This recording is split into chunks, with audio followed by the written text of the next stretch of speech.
Olá, sou o professor Rafael e hoje eu vou falar do Estatuto da Pessoa com Deficiência, a Lei 13.146 de 2015.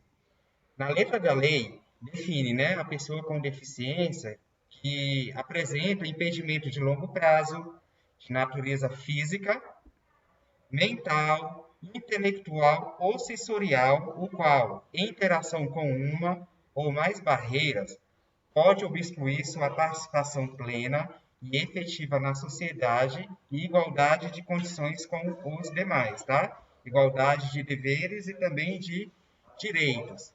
Quais são os tipos de deficiência que essa lei cita? Ela cita a deficiência física, a deficiência intelectual, a deficiência sensorial auditiva, a deficiência sensorial visual, deficiência mental e a deficiência múltipla. O que seria a deficiência múltipla? Será que seriam todas essas deficiências aqui juntos? Não, tá? A deficiência múltipla, ela se caracteriza, vamos dizer, por uma deficiência física, mais uma deficiência intelectual, cognitiva, tá? Ou uma deficiência sensorial, auditiva ou visual, e também cognitiva, intelectual, ok? Diferença da deficiência física e deficiência intelectual, tá? O que seria aqui uma deficiência física? É uma alteração completa ou parcial de um ou mais segmento do corpo. É mais fácil da gente observar, né? Por exemplo, vamos ter agora as Paralimpíadas, né? Então, vou citar um esporte adaptado, o vôlei sentado. Às vezes a pessoa não tem um membro inferior e ela consegue participar, tá? Ou pessoas que utilizam próteses, enfim, é mais perceptível. A gente consegue ver, enfim, ter mais exemplos para citar. A intelectual, os profissionais capacitados, né, eles aplicam aí um teste chamado o QI, né? Demonstrar aí um atraso no desenvolvimento cognitivo da criança abaixo de 70%, então a gente tem que acender a luzinha e já procurar, né? Tentar ver algumas intervenções. Aí é considerado a deficiência intelectual, ok? Próximo passo. Quais são os tipos de deficiência intelectual que a lei cita, tá? Olha aqui, atraso no desenvolvimento, né? No nosso primeiro encontro aqui, na nossa primeira aula, vamos assim dizer, a gente falou das fases do desenvolvimento, citado por Piaget, Vallon, Vygotsky. Então, é observado isso, né? Se a criança ela está andando na idade adequada, está conseguindo a função motora, né? De acordo com a sua idade, se sua fala está adequada também com a sua idade, beleza? Então, aí são atrasos no desenvolvimento, né? Pode caracterizar aí uma deficiência intelectual. A síndrome de Down, a gente consegue perceber também por algumas características físicas, né? Dessas pessoas que portam essa síndrome. Por exemplo, geralmente a linha da orelha é um pouco mais abaixo, os olhos são mais amendoados, e essas crianças, ela apresentam assim, um corpo mais hipotônico, né? O que seria isso? Elas são um pouco mais molinhas, né? Será que uma criança ela pode fazer uma cambalhota numa aula de educação física, por exemplo? Aí a importância da gente conhecer essas síndromes, das entrevistas que a Secretaria de Educação, né, fazem para os profissionais trabalharem em áreas específicas, né? Então, como eu citei o exemplo da criança, será que os músculos do pescoço, das costas, são fortalecidos para ela realizar esse movimento? Ok? Então, a síndrome do X é síndrome de Down e a do X frágil também relacionado ao DNA, tá? Ao cromossomo X também, beleza? Síndrome alcoólica fetal. O que é essa síndrome? Geralmente, quando a mãe utiliza uma quantidade muito alta de álcool, tudo que a mãe consome, ela passa pela corrente sanguínea e vai para a criança, tá? Então, às vezes a mãe utiliza drogas lícitas em uma quantidade grande, pode interferir e a criança pode vir com algumas dificuldades de aprendizagem, tá? pode vir com seu tamanho físico reduzido, pode apresentar algumas dificuldades físicas e cognitivas também, certo? Então, é muito importante, né, essa questão do pré-natal, né, da gente observar. Muitas vezes, por falta de informação, né? Ah, será que prejudica, né? Uma coisa lícita? Enfim, é isso, tá, gente? Os itens a serem observados, né? Que é aquele instrumento o instrumento de, ai, fugiu. Enfim, o instrumento que os profissionais utilizam, né, para fazer a avaliação, para ver se a pessoa ela apresenta aí alguma deficiência intelectual. Eles observam aí a função cognitiva, né?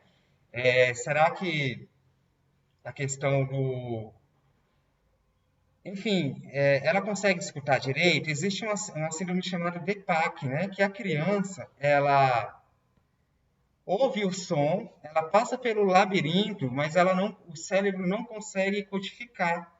Interessante que a gente teve até um aluno que apresentou essa comorbidade, né? Um estudante com altas habilidades e ele também apresentava aí o DEPAC. Então, ele conseguiu fazer mecanismos, né, para poder se comunicar melhor. Às vezes ele observava os lábios, ou todo o contexto, tá? A linguagem, né, tem que ser adequada, né, ali as fases do desenvolvimento humano. A função pessoal, o que seria aí a função pessoal? É relacionado, por exemplo, a criança que vai ter um irmão novo, né? Às vezes ela fica enciumada, então ela fica mais quieta, ou passa por situações extremas, né? Será que ela tem medo de algum adulto? Será que ela tem medo do coleguinha de falar? Aqui eu vou citar um exemplo bem legal de uma professora que ela falou que tinha uma aluna que ela não pedia para ir ao banheiro, né? Então ela falava com a coleguinha bem baixinho assim, ó, quero ir no banheiro, né? Pede pra tia para eu ir no banheiro. Aí a coleguinha ia lá e falava para a tia, né? Ela não falava diretamente. Então, depois de diversas intervenções, a professora conseguiu captar a confiança da criança e conseguiu passar por essa situação, tá? Então, essa aí é a função pessoal. Foco e seleção. A gente pode citar aqui no foco e seleção a reescritura dos testes da psicogênese, né? Da Teberovsky e Ferreiro, né? Então, será que a criança ela consegue manter a sequência lógica da história? Ela consegue fazer o reconto, né? Não deixando partes para trás, tá? E aqui o raciocínio lógico matemático, né? Se ela consegue fazer conta simples, consegue solucionar situações que envolvem o raciocínio lógico, ok? Sugestões de intervenções, tá? Algumas situações que a gente pode intervir com esse público. Seriam o quê? Espaços organizados e rotinas, materiais estruturados, né? Que essas atividades sejam bastante claras, trabalho de desenvolvimento de habilidades, atenção e memória, né? Jogos são um recurso muito bom para trabalhar aí a atenção e a memória, né? É importante que sejam utilizadas estratégias que mantenham o aluno atento e envolvido no processo de ensino-aprendizagem. A associação dos temas à realidade vivida pelo aluno tem que ser contextualizado, né? Por exemplo, os professores eu vejo que fazem atividades de mercado. Eles vão no mercado, pegam o panfleto do mercado perto da criança e trabalham aquele assunto, né? De preço, enfim, utilizando aí um contexto social, tá? Adequação idade cronológica e atividades, tá? Tem que ser adequado à etapa do desenvolvimento da criança, né? E a gente tem que tomar muito cuidado com a questão da infantilização. Muitas vezes a gente acha engraçado, né? A criança falar de forma infantilizada, a gente acha bonito, mas aquilo ali acaba sendo prejudicial para a própria criança, tá? Manutenção de uma mesma sequência, mas com um aumento da dificuldade. Bom, não tem muito o que falar, né? A relação do que é falado com o que é escrito, a consciência fonológica, né? Enfim, a gente dá diversificar os estímulos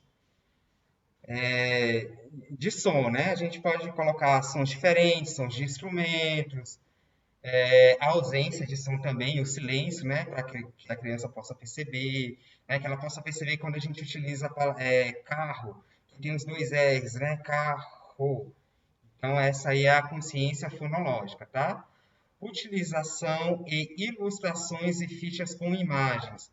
O uso social da linguagem, né? Então, aqui seria a gente pegar situações sociais e trazer para a nossa sala, né? Vamos fazer um teatro, vamos fazer uma encenação de um jornal, né? Que a criança ela possa, até situações de conflito, que ela possa conseguir ter essas vivências, que é muito importante também, principalmente para as crianças que apresentam aí o espectro autismo, né? Criação de histórias sociais, que seja também vinculada aí ao contexto da criança, né? Ao contexto social. Essa aqui é a análise funcional. O que é a análise funcional? Né? Ela é utilizada para a gente observar do que a gente falou da inteligência, da deficiência múltipla, né? Eu ia falar inteligências múltiplas, não, da deficiência múltiplas, né? Que seria basicamente atrelada a uma deficiência física e uma dificuldade cognitiva também, tá? Então, o que a gente tem que perceber? As dificuldades que o aluno apresenta na execução de movimentos corporais. Será que a função cognitiva afeta também algum movimento motor da criança? Devemos observar também a permanência ou a transitoriedade das alterações motoras que apresenta. Será que a criança ela ficou com dificuldade de ter um movimento no braço, né? Além da sua função, da sua dificuldade cognitiva, a sua marcha ela está mais dificultosa, né? Então a gente tem que ver isso, se ela é permanente ou é provisório, né? O nível individual da disfunção pode provocar maior ou limitação motora, tá? A origem das dificuldades motoras, o sistema. A gente tem que olhar a origem da dificuldade motora, sistema muscular, sistema nervoso, ou então esses três juntos, tá? Então a gente tem que fazer essa observação aí para fazermos a análise funcional das deficiências múltiplas. Muito obrigado. Essas aqui são as referências utilizadas para fazerem esses três slides, tá? Esses três vídeos. A próxima referência, eu não consegui formatar, mas depois eu vou colocar lá nos comentários aqui embaixo, tá? Que são referências do MEC. São leis, portarias, avisos, tá? Aí eu vou deixar o link lá, vocês clicam e vão ter acesso a todas essas ferramentas, ok? Muito obrigado. Lembrando que isso foi apenas um resumo. Em alguns assuntos eu posso me aprofundar, né, posteriormente, né? Em outros eu vou precisar de um pouco mais de pesquisa, tá? Mas fico aqui à disposição. Se quiserem comentar alguma coisa, se quiserem perguntar, eu tento responder na medida do possível, nem que seja para dizer que eu não sei, tá? Obrigado pela atenção, gente. Até mais.